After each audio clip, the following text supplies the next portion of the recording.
This segment is brought to you by Cypress Stop, home of the happy customer.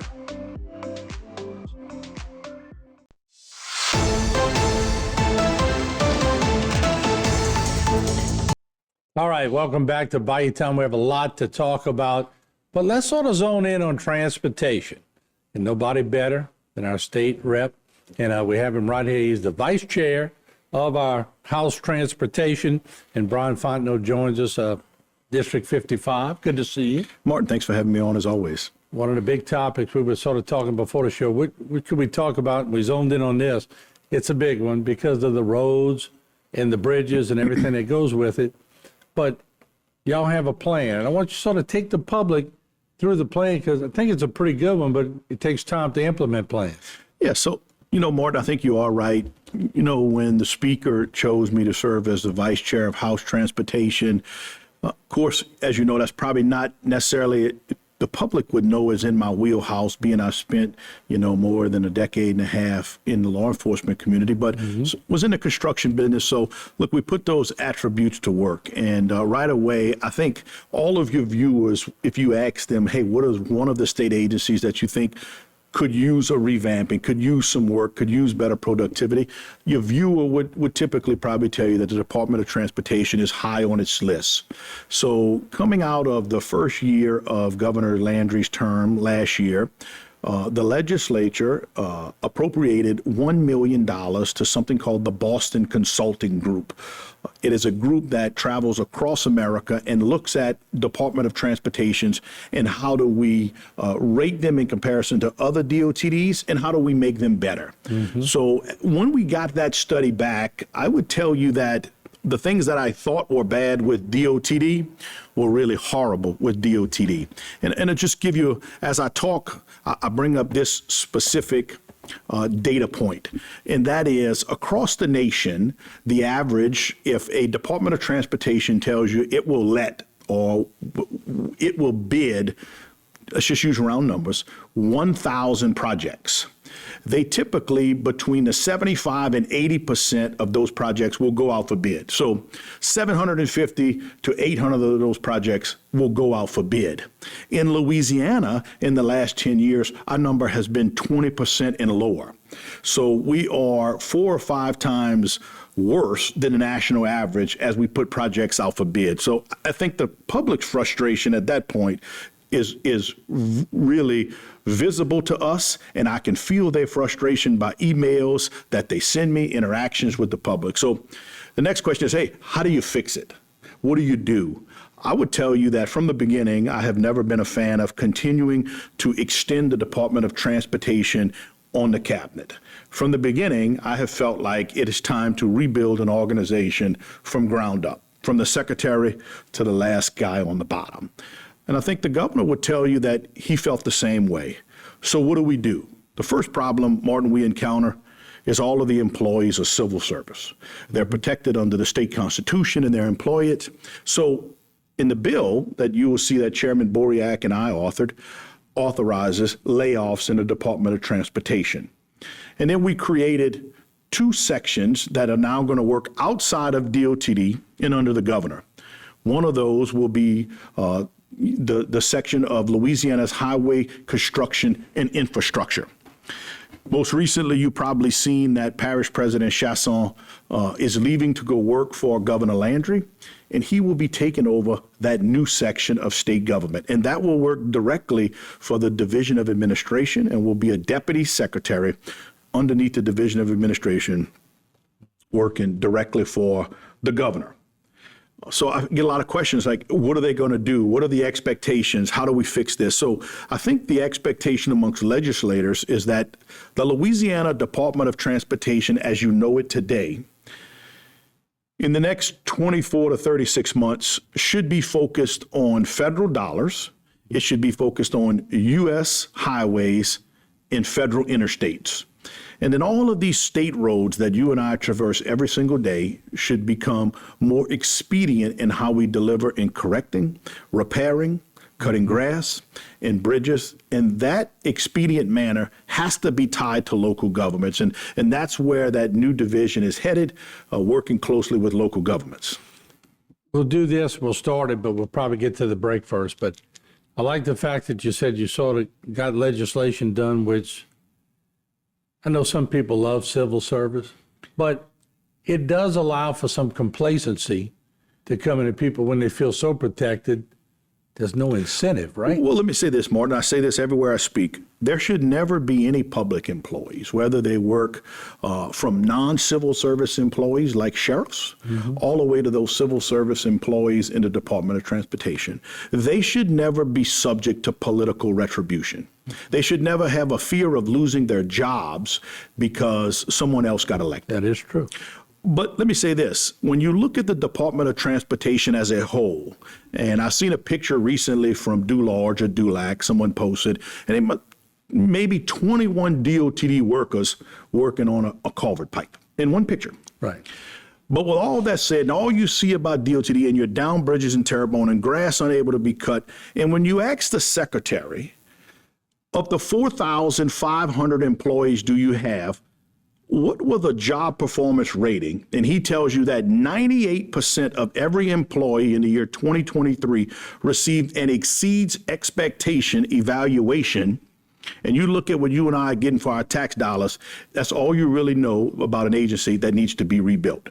The public knows that 98% of those people aren't exceeding the public's expectation. Yeah. And it's incumbent upon elected officials. It's either BS or we need more employees. Well, we need less employees. I know. I agree with you being facetious. Right. Let's do this. We'll take a break. We'll come right back. Sure. We have the state representative who is the vice chair, transportation. He's answering questions. We'll be back. This segment was brought to you by Cypress Stop, home of the happy customer.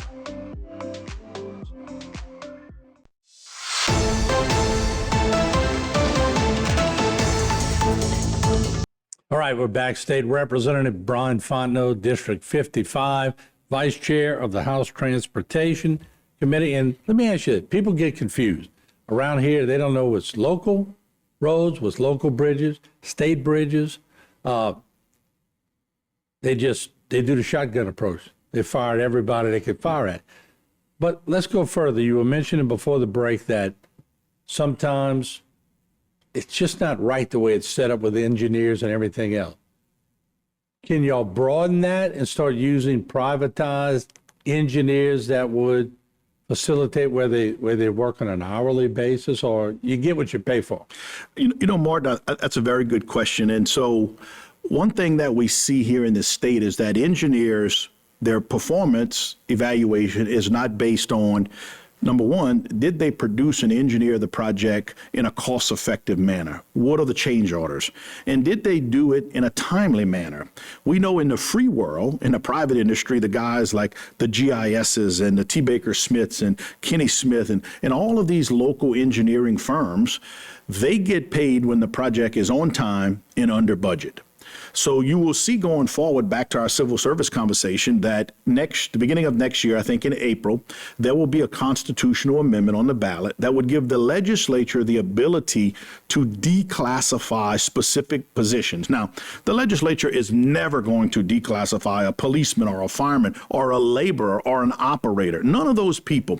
But those people who are making $200,000 a year on you and I's tax dollars, and they're over budget, they're over time, excessive change orders, and they can't get a project to come to bid, those jobs should be sent into the private sector. And those people can go get employed in the private sector. And when they perform at a high rate, at a good rate, at a cost-effective manner, it's going to be beneficial to them, to the company they work for, and to the state to get projects. Let me ask you this. Can't we also put a little blame on the person that approves the change order? Well, so that same engineer is the person that's typically approving the change order. So it's all in-house. It's all in-house. Okay, it's in-house. So we're trying to move forward in moving some of these projects expedient. Let's go to Terrebonne's problem. I think it's maybe the Boudreaux Canal Bridge that's out right now. Well, DOTD sends its bridge engineers 2 years ago to the bridge, and they knew the bridge wasn't operable then. It should have been taken out of service then. That paperwork that failed the bridge inspection 2 years ago was never turned in. It sat on someone's desk, some bureaucrat's desk. It never made it to where it needed to go. It probably could have been fixed without shutting the bridge down, but because they waited over a year to turn it in, the residents of Terrebonne Parish have suffered that the bridge now has to be closed. Let's go one step Was further. that a DOTD employee that didn't turn it in? Yeah, that's a DOTD employee who failed to turn in the paperwork. Okay. But let's go further, Martin. Golden Meadow. After Hurricane Ida, it takes significant damage to the Golden Meadow Bridge. They tell us that the motors are out.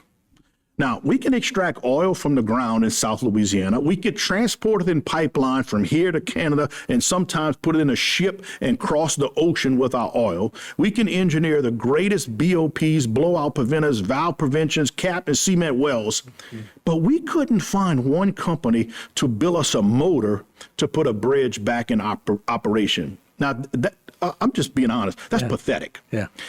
So people want government to work like a business. And businesses only are successful and make money when they do it on time and they do it expediently. So it's time for us to shift these jobs into the private sector where people get paid when they produce for the people of the state of Louisiana. You'll hear people say, the DOTD people, we need more money.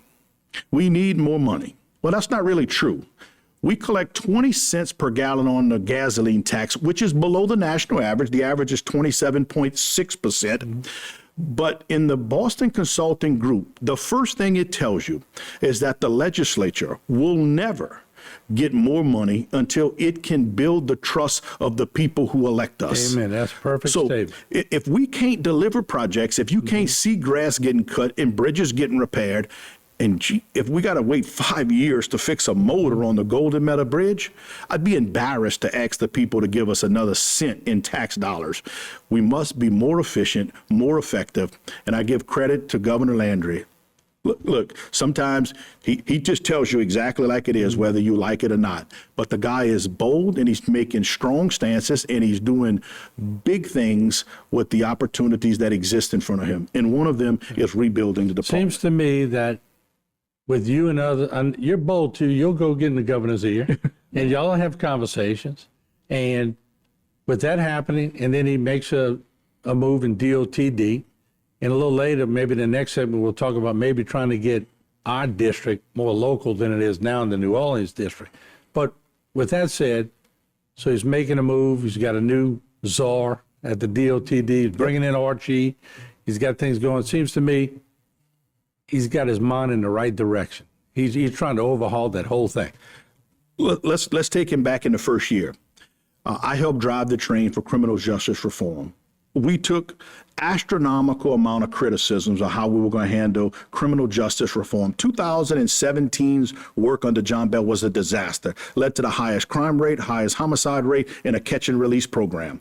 We took that program from 17 last year and we broke it apart. We fixed a broken system. We brought Troop NOLA in. We're running now on the lowest crime rate we've seen in 50 years. Then we do economic development under Governor Landry. We've got almost $60 billion in projects. We lowered our taxes, corporate taxes, income taxes, inventory tax, franchise tax. Now we're looking at the Department of Transportation. His track record on bold initiatives are hugely successful. And I would tell you that he is not going to fail. This state is not going to fail. And now my name is on this Department of Transportation. I'm going to see we get this correct. If we could just get that jail in New Orleans to take care of that prison, we'll be all right. Huh? That's a whole nother segment. All right, we're going to take a break. We're going to come back. We're going to dedicate everything to transportation because it's a hot topic right now, and we'll be right back. Don't go away. This segment was brought to you by Waits and Downer, attorneys at law, Cardiovascular Institute of the South, providing our patients the highest quality cardiovascular care available.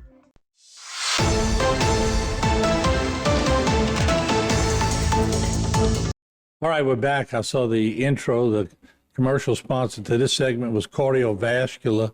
And with the roads and bridges, sometimes I thought people might need a cardiologist. But once again, Bryan Fontenot, District 55 State Rep, and he's the Vice Chair of our House Transportation. You're bringing a lot of good things to light. All right, let's talk about. Now we're stacking the deck in this area. We got Glenn Leday, DOTD, Archie's moving in. Right. We got you burning the governor's ears, and I know he calls you at 4:35 in the morning to get a project going. this is the time to strike right now, isn't it? I think it is the time to strike. DOTD's got this long process of how they prioritize roads and bridges. So, but it is time. Glenn Leday is a graduate of Edie White. Archie Chasson is a graduate of Central Lafourche. Look, I know some people would say, that Archie, he left. But let me say this, Archie, I think when he takes office, he's 36 years of age. He's in office for a month and a half, 2 months. He goes through COVID. He drives us through Ida, Laura, Data, Zeta. Right. He brings us through all of these oil spills in the Bayou Lafourche. So I think it's a good opportunity for a man that's been hugely successful in government to go on and take a bigger role. So I do think the time is right for us to strike, and the projects are starting to come in line. For instance, in the 6th Ward in Lafourche Parish, we are preparing to add shoulders on Highway 20, replace multiple bridges.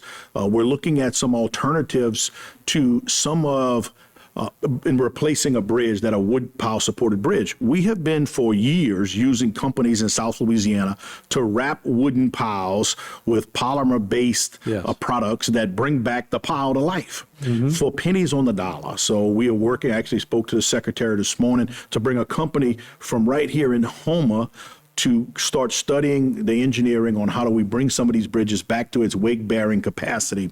So to your point, the polymers they don't rot and termites don't like them. Well, correct. So in some instances, we're downgrading our bridges from, let's just say, a 15-ton bridge to a 8-ton bridge. And now my fire department can't get across the bridge. They have to take an alternative route. It could be $100,000 to fix the bridge, or for one instance, one bridge we're working on in Lafourche, it's only $7,500 to get the bridge back up and operable at its full weight-bearing capacity. So I think Glenn has a huge track record of success working for CPRA and Gardy Dove. He's bringing that energy to the Department of Transportation. I think you are right. The time is right now to strike. And let's get away from roads, because the Department of Transportation also handles ports, and that are airports and our marine vessel ports. But let's get away from New Orleans too and bring that district to here. Well, look, I had a call. I spoke at the Terrebonne Lafourche Chamber a month or so ago, and I said, it's time for us to get away from the Bridge City office. Lafourche and Terrebonne deserves its own regional office right here. And shortly thereafter, I got a call from former Senator Reggie Dupré. And he said, well, Hunt Downer and I worked on this for X amount of years. They did. I think now's the time. If we're going to have a district that's responsible to the people of these two parishes, and at the end of the day, look at the people who drive into this community, and they come in and work at our ports, and they work for the larger employers. They work for the ECOs, the GISs, the Kirk Crosbys, the Bollingers. They are working and traversing through our communities. It's time for us to have our own office where we can handle our own fundamentals and infrastructure on highways and bridges in the state. And I had the chance to go visit with the Schwest family a couple of 3 weeks ago, and the amount of companies that they own, the amount of companies around here, and I was amazed. I asked Mr. Gary about the ingenuity here in this area. With all the ingenuity we have and all the action we have and everything else, we ought to be dynamite right now. And even though he's an Edie White graduate, Glenn can do a great job. I'll give him. That's coming from a Vanderbilt guy. No, Glenn is a very talented guy. Gordy hated to lose him. I agree. But when the governor says, I need this guy, the governor gets him. Yeah. And I agree with you with Archie too. He went through all this stuff. We got to let our rock stars graduate and move up and let somebody else become a rock star on the local level. And with that said, I think you're pushing and you're moving some good projects, and I wanted to spend all that time on transportation. You got the last minute. No, look, I appreciate you being, having me on the show, but people who know me and who watch the show or listen to me, I'm always just going to tell you if I like it or I don't. I feel like I'm very straightforward with the public, and I'm going to do what the public asks and what they want. And really, you could be a junior freshman legislator, and you would know that highway transportation is a problem here in the state of Louisiana.